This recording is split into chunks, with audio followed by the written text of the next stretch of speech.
Je m'adresse à toi, homme, toi, père.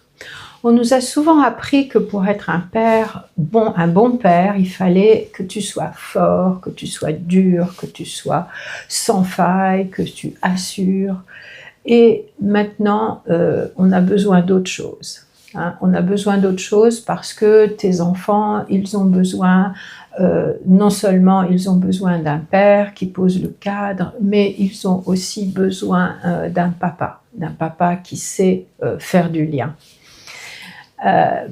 Être un père, c'est évidemment poser le cadre, donner des limites, et ça doit se faire dans la douceur, c'est-à-dire tu peux dire non, mais en restant patient, en restant doux et en tenant ta parole. Et en restant dans le maintien de ce cadre, en tenant ta parole, tu vas aussi apprendre, tu vas montrer à tes enfants et surtout à ton fils comment se comporter en tant qu'homme, c'est-à-dire comment canaliser sa force sans dominer, comment tenir un cadre sans faire de violence, et ça c'est super important. Et en plus tu lui offres à ce futur homme, tu lui offres vraiment beaucoup de sécurité pour qu'il puisse grandir et s'appuyer dessus. Mais tenir le cadre, ça suffit pas. Si tu ajoutes pas quelque chose, tu vas perdre le lien, et c'est là que intervient ce fameux être un papa.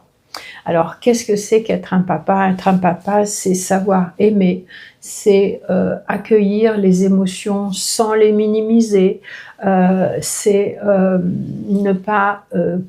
c'est écouter sans corriger, c'est montrer à ton fils notamment qu'il peut avoir peur, il peut avoir des doutes, il peut pleurer, et pour autant ça ne change rien ni à sa valeur ni à sa masculinité.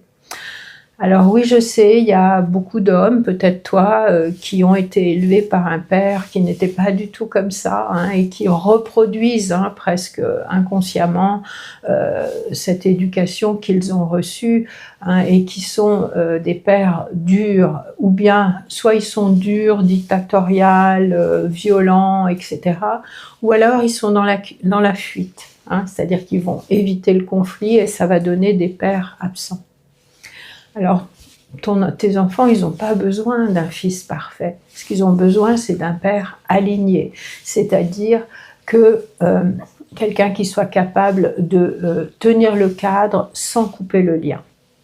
Et c'est surtout par ton comportement, c'est-à-dire ta façon d'aimer, ta façon de contrôler ta frustration, ta façon de demander pardon, ta façon de poser un cadre, c'est ça qui, par ton comportement, va en enseigner beaucoup plus à tes enfants et tes fils surtout que toutes les paroles. Alors aujourd'hui, la question que je pose, c'est est-ce que le vrai courage d'être père, ça ne serait pas justement de poser ses limites tout en gardant le cœur ouvert? Je te laisse y réfléchir. Merci beaucoup de m'avoir écouté, et si tu as aimé cette vidéo, n'hésite pas à liker, partager, commenter. Je te dis à bientôt.